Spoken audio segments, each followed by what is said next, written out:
And good afternoon. I am Dr. James A. Smith Jr., and welcome to another episode of the Dr. James Show. I am so looking forward to our guests, the information we're going to share. But before we dive in, we have the hosts with the most, the folks who are hosting this show, the Pyramid Club. We have the general manager, Rachel Barkley. Rachel, what's going on at the club? Hi, how are you? Miss you. There's a lot going on at the club. Oh, I miss you too. We're about a month in to being It's been a fully month? open. We have our third a month, yeah. Full of private event. There's been private event traction, so that's great. We have our member mixer outside tonight. We have another in-person member mixer next week, and then a virtual one the Tuesday after. So we are getting back to a normal club life over here. What do you want the folks who are watching right now? What do you want them to know about the club, about the rest of the year, things you're doing? Here's an opportunity. Of course, you're hosting, free plug. What do you want them to know? I just want them to know, I just would like to, sort of let everybody know that it is completely safe to be here. We're practicing social distancing. We're following all the city and state guidelines. Honestly, it's never been safer or cleaner here at the club. And, I think as members realize that and sort of experience on their own, I would just say, if you're hesitant, give it a shot, because I think you'll be pleasantly surprised. And we have a lot of interesting new programming going on in person and virtually planned for November and December. And there's plenty more I could share, but I can do so next week as well. Well, thank you. And again, thank you for helping us create this platform. And today will be another wonderful, wonderful show. So thank you for that. Yeah. We also, thank you. Today, as usual, my co-pilot, SP, Shannon Peck, all things energy and enthusiasm. Shannon, what's going on? Good afternoon. Well, Hey. I have a feeling today's show is going to be full of laughter, wisdom, love. So as we do every week, we welcome you to our show, to the next hour. Get those notepads ready and get those gems and those jewels and those diamonds and golden nuggets that you're going to receive today. You won't be the same after today's call. If you're joining for the first time, welcome. Hope you join us again. Those of you who are frequent flyers, we appreciate it, and we're glad to be with you. And as usual, we always want you to participate. So please get in that chat room, ask your questions, make your comments, and we're going to do our best to get them all in before you know it. I know the hour is going to go by fast. So Dr. James, I'm handing it over to you so we can get this party started. Bam, thank you. Usually when we bring people onto the show, we do our research. We read their bios, social media. We do all we can to learn as much about the guests. Well, this time, we didn't have to.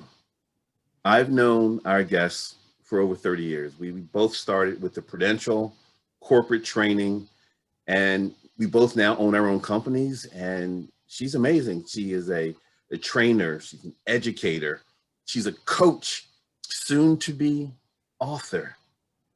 Wonderful woman, and left out one thing, she does stand-up comedy. What? Please put your hands together and join me in saying hi to the amazing THK, or Theresa Hummel-Krallinger. T, how are you? They're giving you love in the chat room already. I'm saying, yay, whoo, hey. How are you, my friend? I am good. Can you see me? Of course, I can see Awesome. you. Awesome. I see you. I see that painting. I see that Emmy Award in the back. We're going to talk about that a little bit later on, that Emmy Award. But how are you? Welcome. It is good to be here with you, sir. I've been enjoying your show for weeks. Actually, for months. How long have you been doing the show? We started back in April. Oh my gosh. It started out as me doing my motivational, inspirational. information, and then we switched to bringing guests on, and we like this format. Nice. Loving your format when you were doing the comedy show at the club. Yeah. Yeah. Isn't it interesting how necessity is the mother of invention, right? Yeah. And I remember, and Pyramid Club reached out and said, Theresa, would you do some comedy for us during the pandemic? You know, that time frame when we thought this was going to last just a few weeks and we just needed to kind of hunker down. And I thought, wow, I don't know if I want to do stand up in front of a screen here, but we created that game, and you know, we are still doing that game show. We've done, I think, 13. It's the match game, right? It's the match game. Yeah. Yeah. And you bring on your friends from the comedy world, correct? Yes. And you know what's crazy? For weeks, nobody got paid. There was no money in this, Jim, not a dime. And I had comics knocking at the door saying, when do I get to go on your show? Wow. And yeah. These are comics who've done HBO, Comedy Central. Oh my gosh. National names, headliners. Right? Yeah. National headliners. Great. I had Julia Scotti. Philly people know Joe Conklin. He's been on the show a couple times. He was great.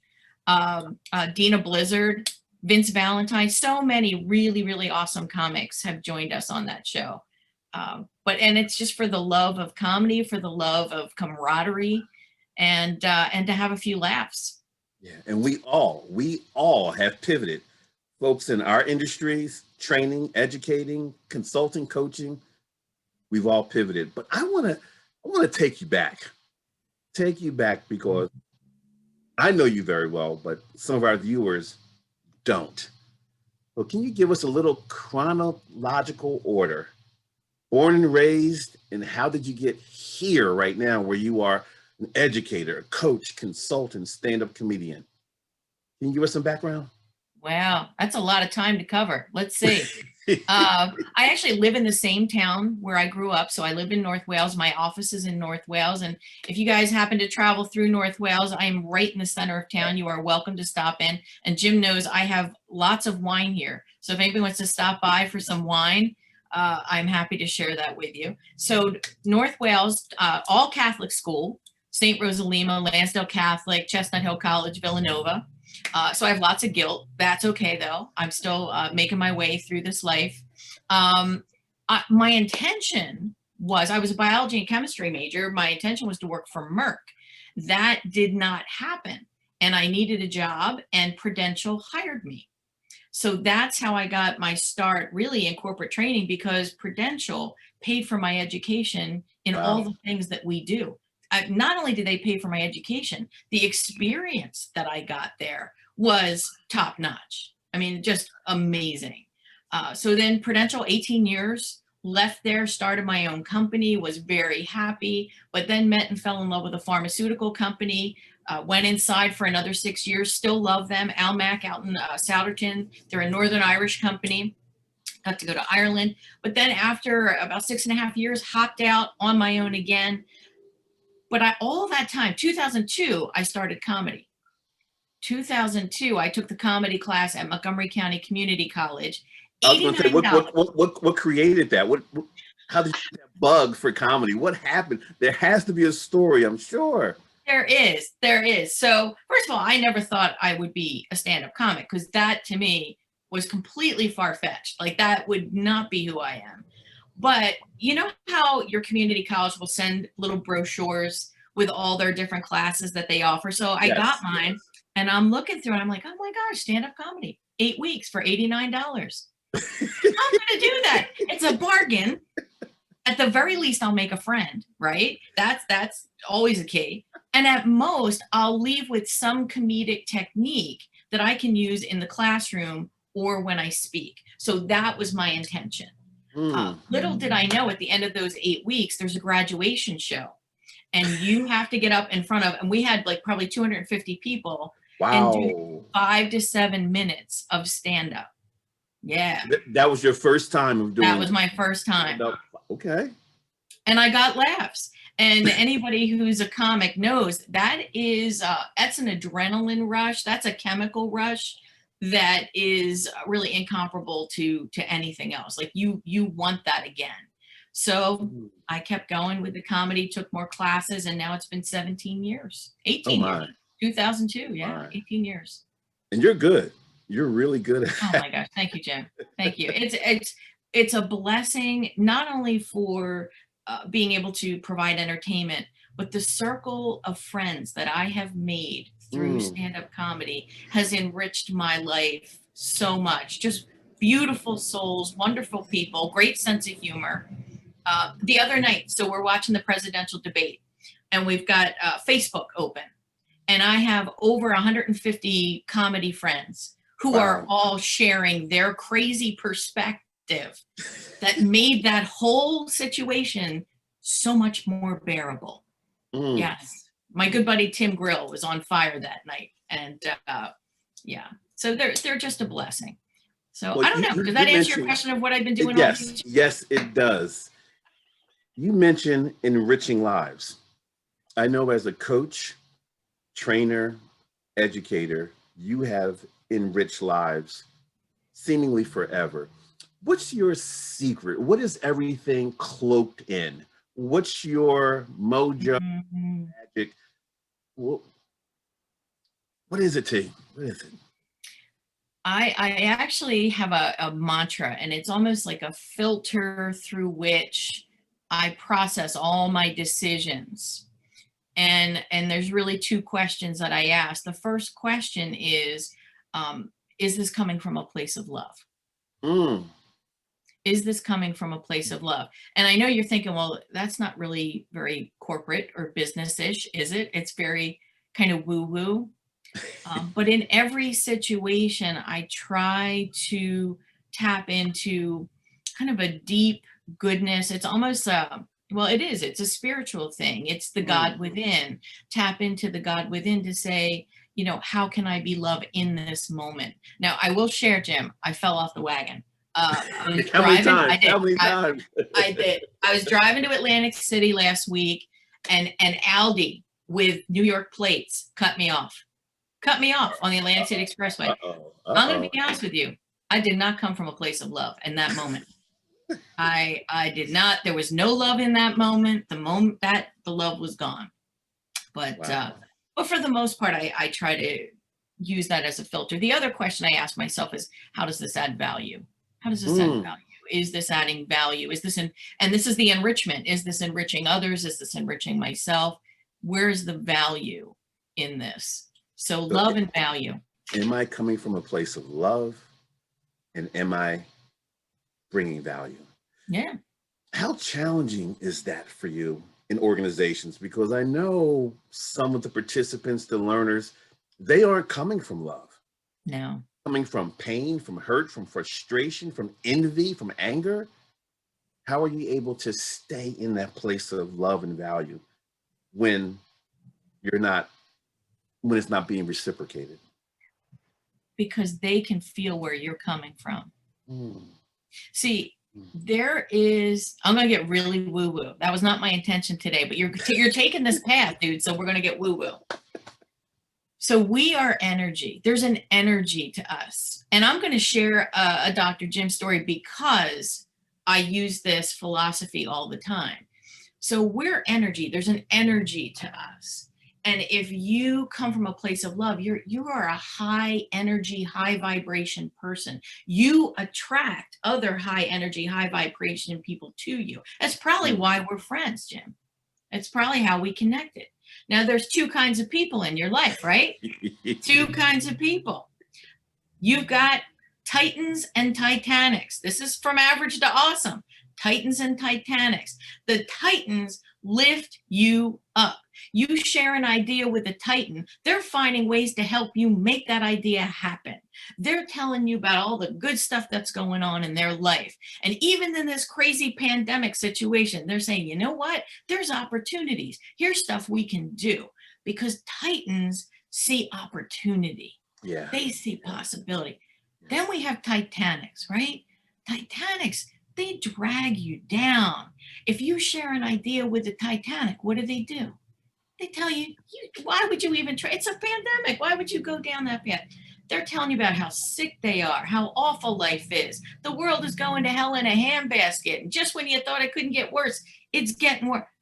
After you spend time with the Titanic, you're depleted of energy. They are. They are. So I ask people two questions. The first question I ask them is, who are you spending your time with? Who are you spending? Because your energy level has a lot to do with who you're spending your time with. Right, right. If you're spending your time with Titans, you got a lot of energy. When I hang out with you, Jim, I leave energized because you're a Titan. Now, I have other folks that I'm depleted. So you want to manage who you spend your time with. The second question is more important. Do you know what that question is, Jim? No, talk. Mic check, mic check. You have the mic. All right. The second question is, which are you? Which are you? And this is where people break eye contact with me in the classroom. Yeah. When I tell that story and I say, which are you? They're like, oh, damn. Well, since we're talking about Titans and Titanics, I'm going to bring on one of my Titans. Shannon, what's happening out there in the chat room? Question, bam, Titan, bam, Titan. What's up? Well, she was getting all these warm welcomes before we even put her on the screen. I think people are just so engaged in listening at this point. But Theresa, in this same thread of kind of seriousness with a little bit of comedy, is, everyone knows laughter is medicine, right? So I personally want to know is, how has laughter been your medicine? Can you share with us a story where you've been able to leverage your humor or your ability to go comedic to feed your soul or be medicine for you in, share a story with us or a situation where you've tapped and leveraged that ability. Great question. Since I've gotten involved with comedy, I've lost some dear people. I lost my dad, 2006, lost my mom, 2009. I've lost some cats, which I know doesn't seem like such a big deal, but if you're a pet person, you know how that is. And I think the laughter helps us keep perspective. It helps us stay grounded. And everything it's a yin and a yang. You can't enjoy the good without having some not so good. The good makes you appreciate it. So the deep sadness that we feel with loss of a job, loss of a loved one, is balanced by the joy of, laughing and humor and beautiful experiences. And that's what life is. Life is, we have to embrace it all. We have to embrace the sad, because there's a learning for us in the sad, and embrace the joy. I love that. And here's a question. I don't know if this question is for you, Dr. James, or if it's for you, Theresa, or you two can tag team and tag each other in, but we want to know from the chat room, are Titans born or are they made? Is it a personality? Do you have it or you don't have it? Uh-oh. I don't know, just asking. Somebody in the chat room wants to know. That's a good question. Well, I think I think some people are naturally more positive. Some people are naturally more negative. However, I think there's a mindfulness to this, Shannon. There's a mindfulness. And when you make the decision, by the way, there's power in decision making. That's a whole nother lesson. When you make a decision, the universe works with you to make things happen. And when you decide from this day forward, I'm going to come from a place of love. When you make that decision that I'm going to be more positive, even if you weren't before, that mindfulness is going to help you increase your energy. Yeah. I probably was not always this high energy, this positive, because doesn't the world kind of coach you not to be positive? Yeah. Kind of. Society teaches you to look for the flaws, to look for what's missing. And when you flip that thought process around to see, what do you have? What are you grateful for? What do you love? Look at the beauty in life. Yeah.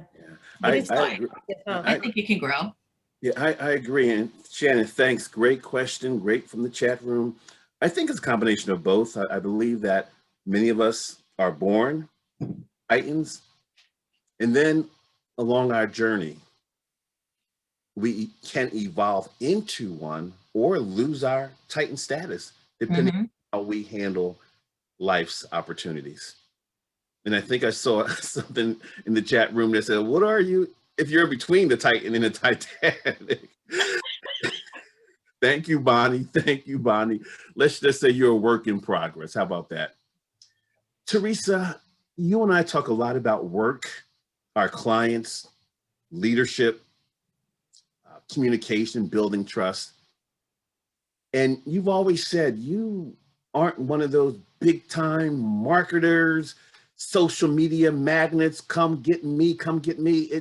But you stay busy. Yeah. You're super busy.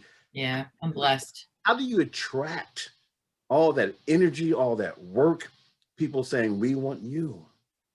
Yeah, you know, it's funny, Jim. Do you know I didn't have a website until about 5 years ago? Isn't that crazy? People say, "What? Send me your website." And I say, "You know what? You can go to my LinkedIn profile." I didn't even have a website. Wow. Yeah, I just sent them to my LinkedIn profile. But I think why didn't that unnerve you or bother? Some people were saying, "I need my book. I need my website. I can't." Yeah. And you just showed up as Theresa. Because I've always had work. I've always had work, and I always will have work. I never doubt that I'll have work. I'll always have it. And part of that, there's a couple things. One, I think you need to be really good at what you do. And as much as I grew up with all that Catholic school and humility, I will say I'm a good trainer. I'm a really good trainer, and I'm a really good OD practitioner. I've gone into organizations and created, restored the soul to organizations. All organizations. Jim, you know this. When you start your company, there's a soul to that. Your organization has a soul. Yeah. But sometimes over time, don't organizations lose that? Yes. They Yes. do. So I think it starts with, one, be really good at what you do. Two, be loved at all times with all people. And that is why I hopefully being good and being somebody that is easy to work with, maybe non-judgmental. I definitely am. And this I've learned from our good friend Harriet Stein. Part of her mindfulness practice she teaches is non-judgment. Non-judgment. So coming from a place, you can't come from a place of judgment and love at the same time. It's good. It's good stuff. You stay busy. And again, you and I talk all the time, and we've been talking about diversity, equity, inclusion, the state of the country right now, us needing. What are your thoughts on where we are as a country right now, and what do we need? No, we definitely need more love. One thing I would tell people is to turn off the news. One, it's addictive. It's addictive. It's kind of a spiral that you fall into. Like, you want to know what's going on and you get sucked in. One, I don't think we're being given the whole picture on the news. Two, the picture that we're being given is not one that is going to be helpful to you mentally or personally. So, not to say that you don't want to know what's going on in the world. And I don't watch the news, but I know what's going on in the world. Right. But I would say, turn off the news and do what you can do to make this world a better place. Some of us can do more than others, right? Jim, you and I have the gift of the platform. We talked about this when the whole thing was going on with the riots, and we were like, what do we do? You and I have a platform. The privilege of the platform. Yes. So we can help to influence thinking and help to bring some truth to the world. Other people, it's you volunteer, you come from a place of love. Maybe you help a charity, you help people who are out of work.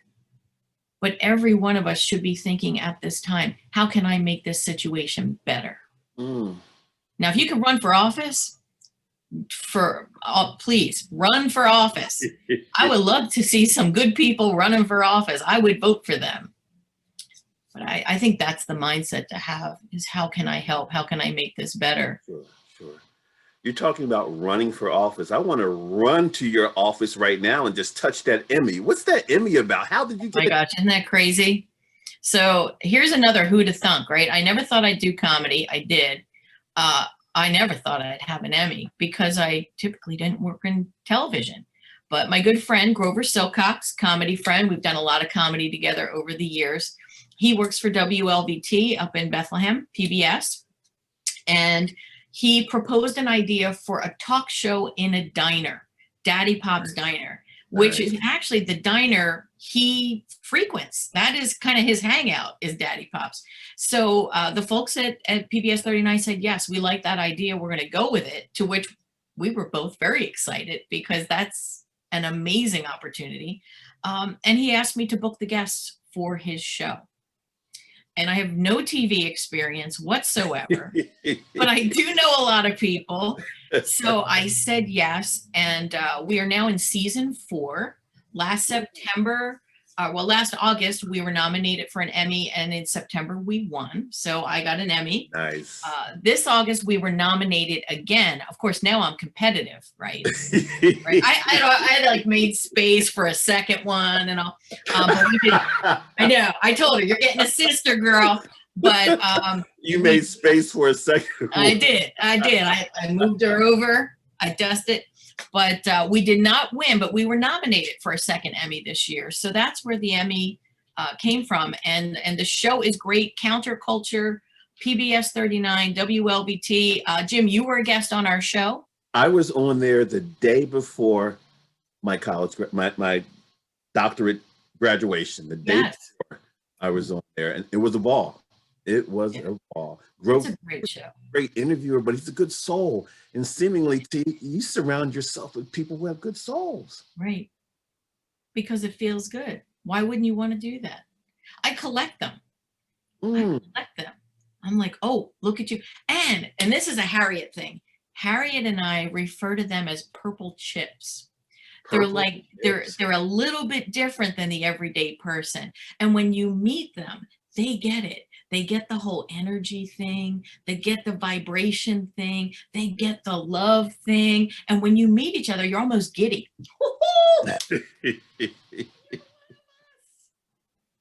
Theresa McGlinchey's on here. She's a purple chip. Christina Barkhauser, you're a purple chip. I see you guys in the chat room.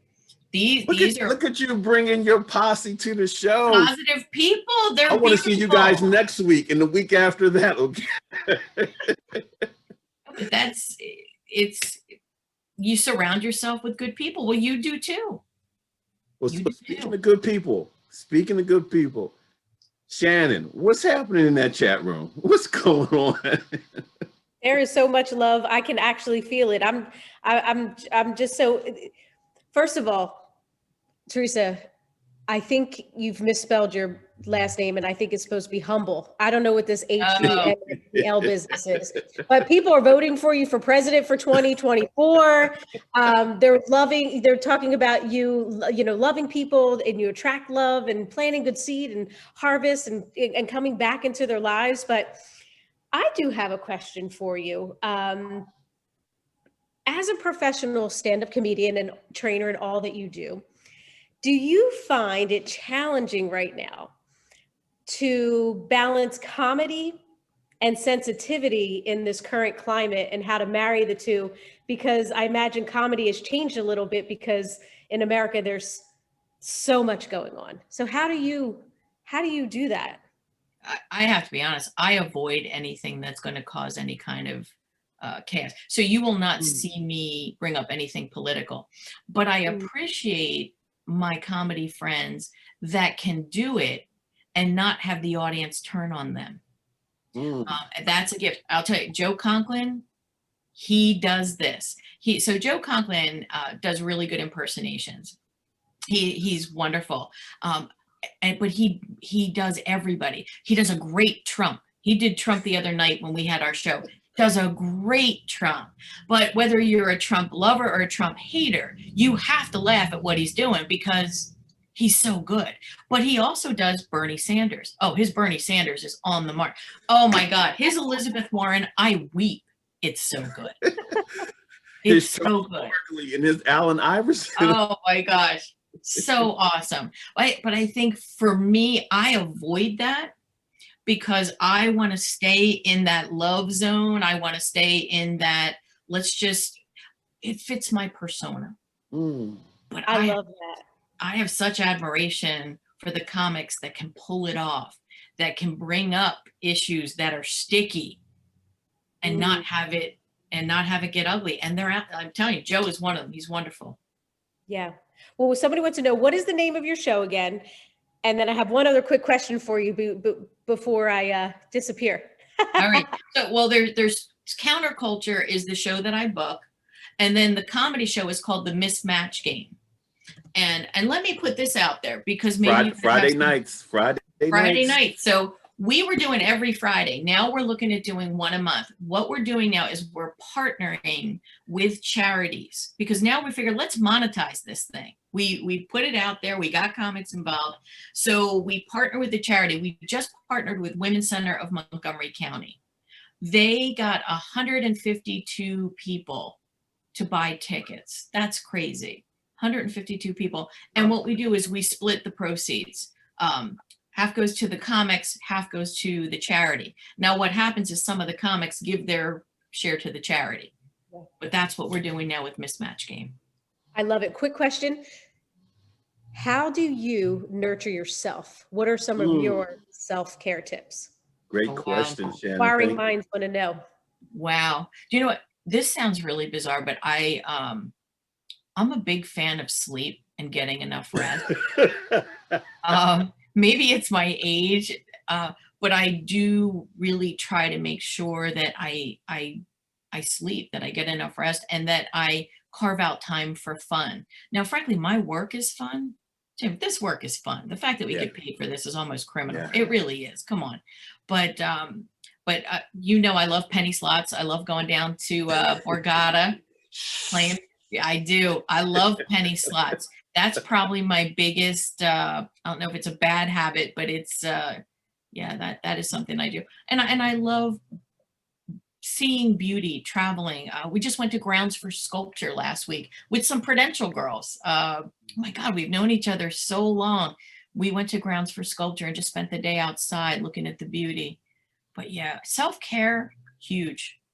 Speaking of self-care, since we know each other, we talk a lot, how do you bounce back from those times when the world gets you, when the world punches you in the gut, when you have one of those infrequent bad days or bad experience? How do you bounce back? And what advice would you have for the people who are listening? Oh, wow. And you know this, dude. You know this because recently I had one of those knocking on that door. Yeah, you know this. And it's not often that I really give permission to like bad feelings. Yeah. But so here we have this whole summer. Let's be honest, guys. This is screwed up. This is a screwed up period of time.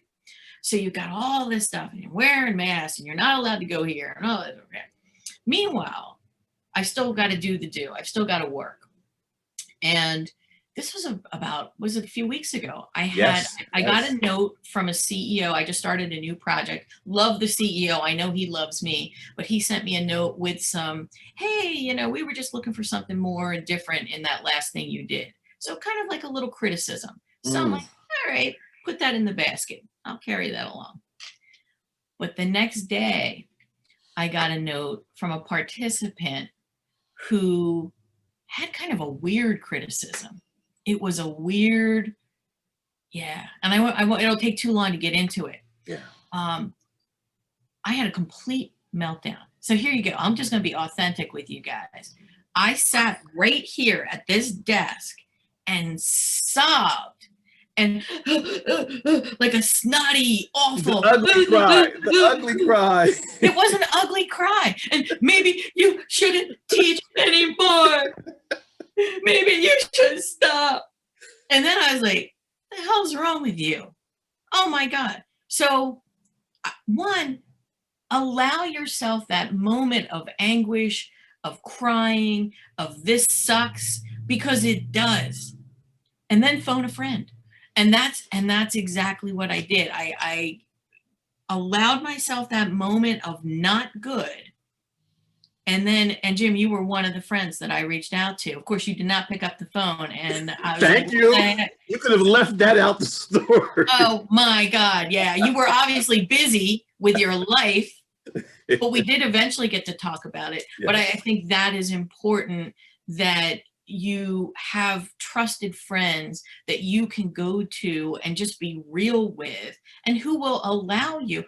My husband, God bless Rick, that night, he says, guess what, Theresa? You're human. Mm, You're human. mm. You're allowed to be sad. You're allowed to be disappointed. And I was like, damn it. I don't like that though. He's a good man. He is a good man.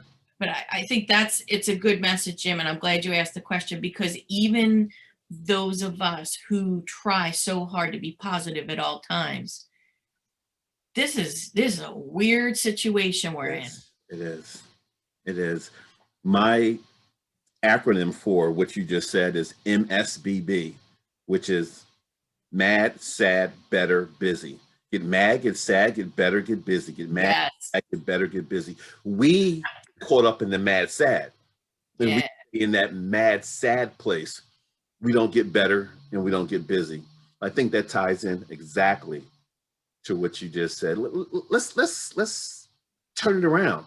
We talked about how you bounce back. A few years ago, I invited you to come with me to do some work with one of my clients. Yes. In Boston. In Boston, we did Yes. a couple days of presentation skills for a big pharma. And I remember at some point during the presentation, the training, someone needed some help, Yeah. more humor to their presentations. And I don't know if you remember, I went over to you and said, T, I know you didn't plan any of this stuff, but can we give them an impromptu stand up show? You doing some of your stuff in the moment. You didn't even plan for it. No. Give us a little bit, or give them a little bit of what you do. Oh my gosh. You remember that moment? I do. And you know, it's funny because when folks find out you do comedy, they're secretly hoping you will do some, even though you're in a conference room at the Days Inn in Horsham, right? You know, but Just like the people on the line right now are secretly hoping you that do a little comedy. jump into your comedy. They're hoping. All right. So this is how I typically open my set. And I do this, I do a lot of Catholic shows. My God, Joe Conklin and I have done, I think, every parish in the Philadelphia area. But it might be a little crossing the line a little bit, Joe. I'm just Cross. All right, I'm gonna cross the line a little bit. All right. So I usually open with what are the celebrations going on, birthdays, anniversaries. By the way, chat room, do we have any celebrations today? Birthdays, anniversaries? She's working the audience. I love it. She's working. You gotta work the audience. You got birthdays, anniversaries. Anybody a day without the kids? I don't know. What are you celebrating today? I'm alive, Vanessa. That's awesome. That's awesome.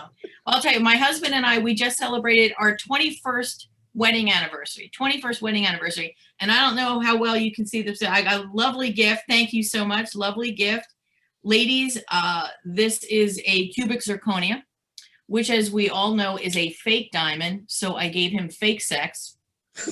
I like to call that pubic zirconia. That's what that is. Pubic zirconia. Good for me.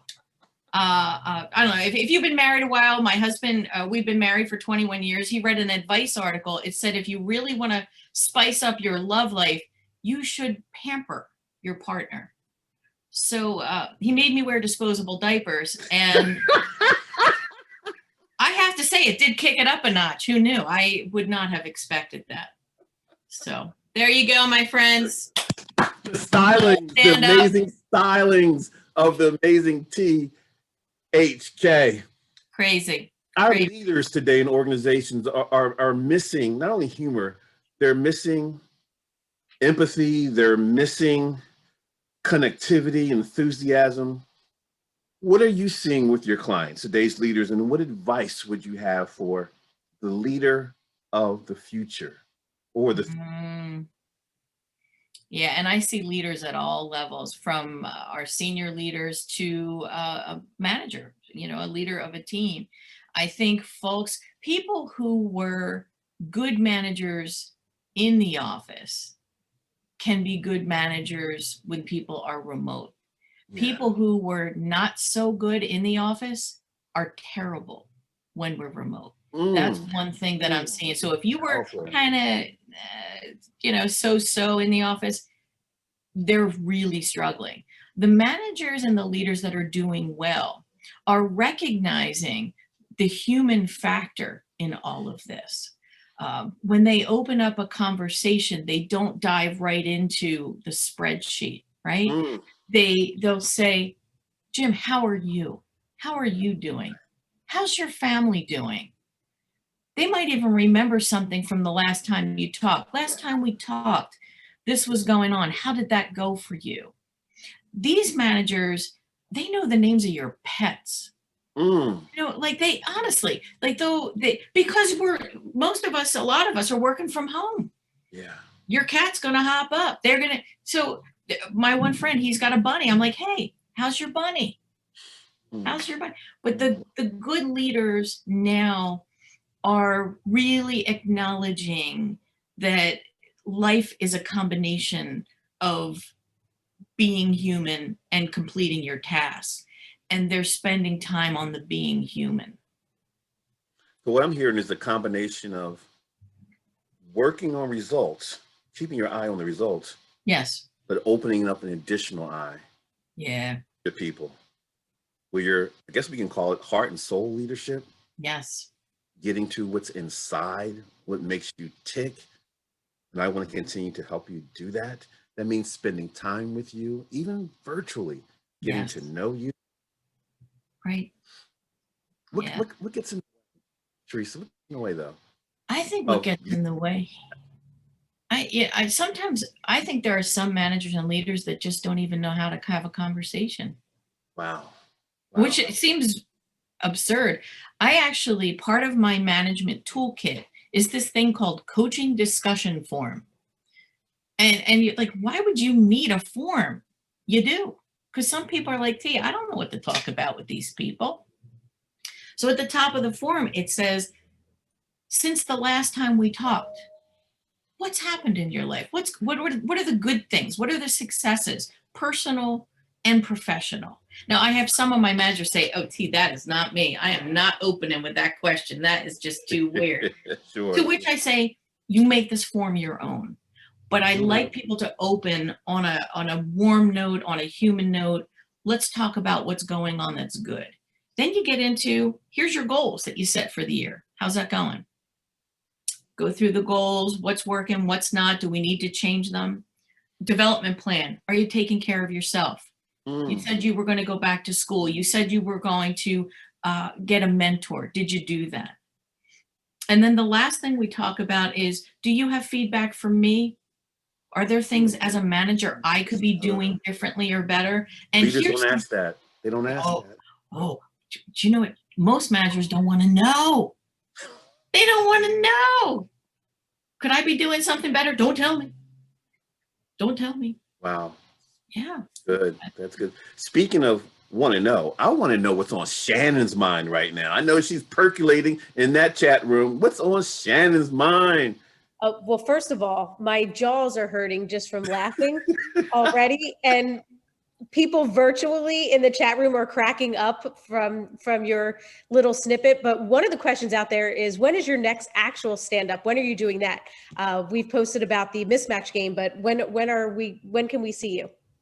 You know what? I don't think I have any stand-up scheduled. I just did a couple. By the way, we're doing comedy outside now. This is interesting. So I've done it by a lake.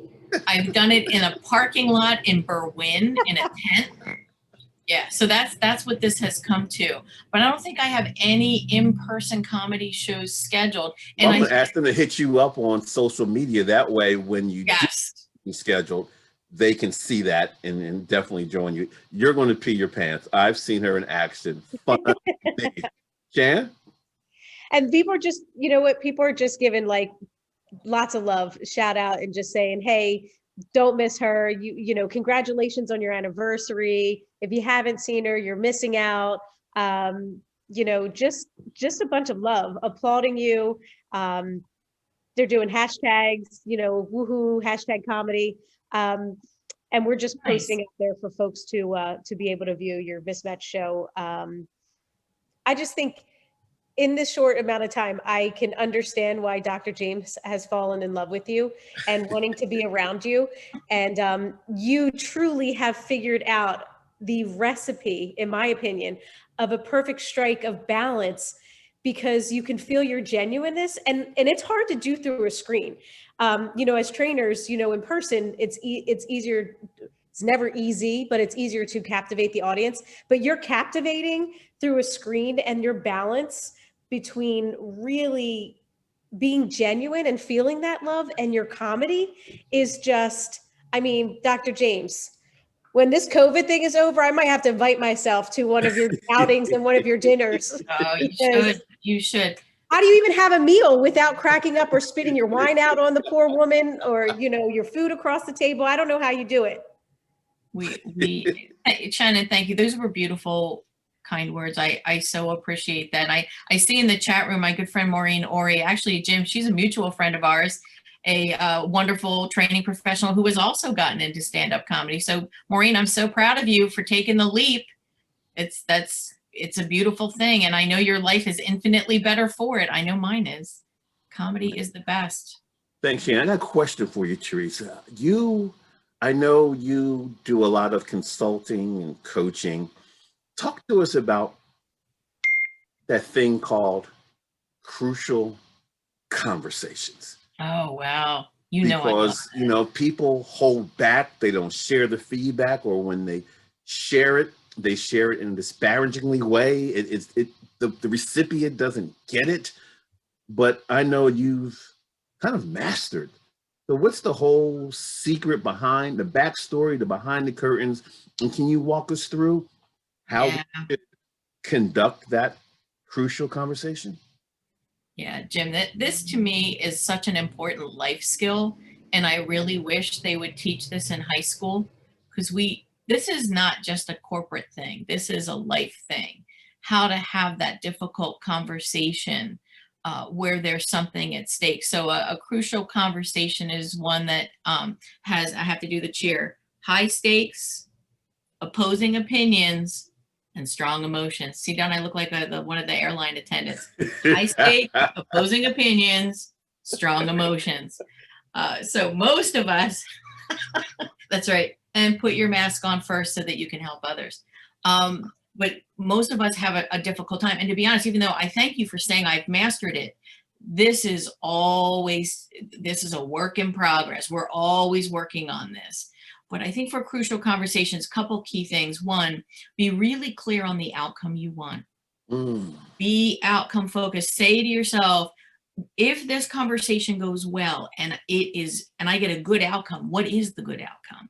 And it's not just getting your way.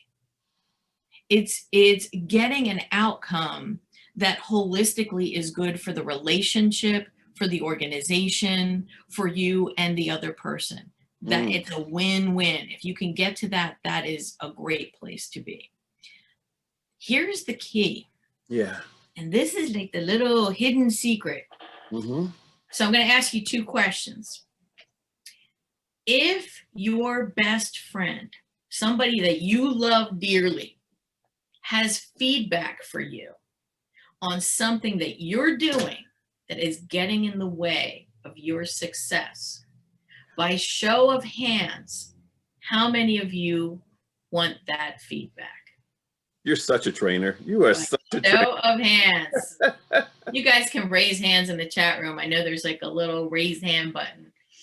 So I'm seeing a lot of raised hands, because you've got a good friend who has advice. It might hurt a little bit because it's something you're doing that's getting in your way, but you want it. All right, we're going to clear the hand raise. Scenario 2, someone that isn't your best friend. In fact, you're not even really sure if they like you.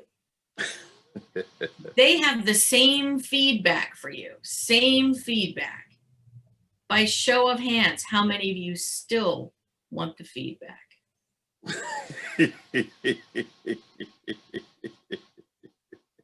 All right. So what's the difference? Because I always have less hands go up. What's the difference? It's intention. It's intention. They're questioning, you're questioning what's their intention. The good friend, you're not questioning intention because you know the good friend loves you. But the other person, you're questioning intention. So here's the key to the crucial conversation. Yeah. If you can convince the other person, or if that other person believes you have good intentions for them, you care deeply for them, you love them. That's good. That's good. You can say just about anything. That's good. But if they don't trust your intention, it's not going to matter. So you have to find a way to build that trust. You have to find a way to say, I know I've said this to folks that have reported to me. If I didn't love you, I wouldn't give you this feedback. Right. But I love you too much to not give it to you. Right. Because this is something you're doing that's getting in your way. So let me share this with you and let's work on a way to move forward. Do you remember the actual model that start with the facts? Oh, separate facts from stories. Then share Yes. your opinion. Yeah. Then ask for their opinion. Yes. Then talk about how we're going to work this out together. And then express positive outcomes. Yeah. Yeah. If you haven't read the book, Crucial Conversations, read the book. If you get a chance to go to a workshop, look at us plugging Vital Smarts here. For God's sake, they have more money than God. But it's a great workshop. And I know you and I have been able to weave a lot of the good learning points from that into our own training and coaching. Yes. Yeah, good stuff. Question for you. Do you remember what you were doing on August 16th of last year? In the evening, August 16th, there was a I had a party for you. That was a party, was my graduation party. And they toasted me and they roasted me. You were one of the presenters who roasted me that night. I know. What were you thinking as you prepared to do some comedy and throw me under the bus, but also love on me? What were you thinking as you prepared? Oh my God, Jim. First of all, I was honored to be asked, and I was the only female, and I went last. I was like the headliner of your roast. I was. But I think when you do a roast, obviously you want it to come from a place of love. I mean, that's it. But you have to make fun. You have to make fun. And Jim, as trainers, there's a lot to make fun of. There's a lot to make fun of. And we had a number of trainers who came to your party, so they appreciated how I poked fun at we can't not be trainers. We can, even today when we were talking about preparing for this interview, I'm like, well, who's the audience? What do they went into need? Major needs assessment mode. What's their goal? What are the demographics? I'm like, T, come on. Right. But I think that was what I used as the foundation of the roast is like, let's poke fun at not only ourselves, but our profession. Because I think they're like trainers, we got some goofy things. I mean, we really do. And I ended with, I started with things like we have name tents at family dinners and we ask people to decorate them according to their personality. And, but the last thing was after lovemaking, you ask your partner to complete an evaluation form. Name optional,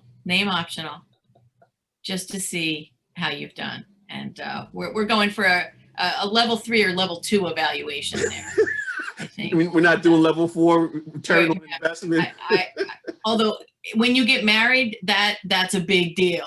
That's a big deal. There's a whole lot of ROI going on there. Yeah. Like I unloaded the dishwasher last time. Now it's your turn. That's what that is. So, Theresa, what keeps you going? Life. you keep doing it year after year after year, your plate's not full. It's not a plate. You have a bucket. Your bucket is full. You have author chat at the Pyramid Club. You do your stand-up comedy. You have your clients. You have retainer clients where you have to go in guaranteed 3, 4, 5 times a month. What keeps you going?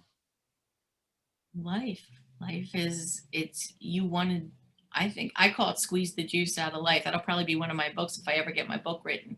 But I believe you are, as you're squeezing this juice, Shannon, come back on. I want you to get this juice live and in person. Squeeze the juice out of life. What's up, Tig? So I just think every day is important, and you want to look back on each. See, nothing makes me more upset than people watching calendar pages fly off because they're looking at something in the future. They're waiting to retire. They're waiting till the kids are out of the house. They're waiting for what? Don't wait for that. Today you squeeze the juice out of life. Today there's somebody's life you're going to make a difference in. Today there's a lesson that you can teach that will help someone. Today there's a lesson that you need. And every day is important. So I guess, Jim, that's why my schedule's so crazy. Because I want to make the most of every day. And I truly live that and believe that. If there was a turning point or a tipping point, when did you realize this is what I need to do? This is my calling. I want to spend the rest of my life. Was there a turning point? Was there a moment where you said, okay, this is it. Here I go. Here I go. I think watching my parents as a kid, most people don't know. So my mom got married at 13, and that's a whole nother story for another day. When we bring you back, the sequel. Yes, and she married a guy who was 22. They were married for 60 years. They had 4 kids, and I was the third in the lineup. Mom did not have an easy time. Let's just put it that way. Mom did not have an easy time, but she lived forgiveness. She lived love, and everyone loved my mother. Everyone. So I think watching, I told you I'd cry. Watching her was an inspiration for this life. And I hope that my life can be a legacy to her, because she was beautiful. She was beautiful. There you go. You got the cry, dude. You got it. You know, it's so funny when Jim and I get together, we laugh, but there's always a cry. There's always a point where we're like, oh my God. But yeah, I think growing up with mom and dad and just watching my mother, who just embraced love and forgiveness with everyone. Yeah. I don't know if it was a specific moment, but that was it. No, that's it. Shannon, I told you. Didn't I tell you she was the bomb.com? There we go. And I put on makeup. Oh, no. Hey, not only Dr. James does she have to come back when she writes her book, but we got to get her along the entire journey, because what a gem. I mean, wow. Theresa, we love you. Group hug. You brought it, group hug. You brought it, as you always do. And for those of you who joined in, this powerful woman, find her on social media and consider the words she shared. Are you bringing value? Are you coming from a place of love? Are you making your minutes and your moments matter? It's time. You know, I always say, it's tan time. Take action now. Make it happen. Don't watch it happen. If you want to watch something, watch us next week, next Tuesday, for the Dr. James Show. Until then, take care. You've just been Jim Pack. Love you guys.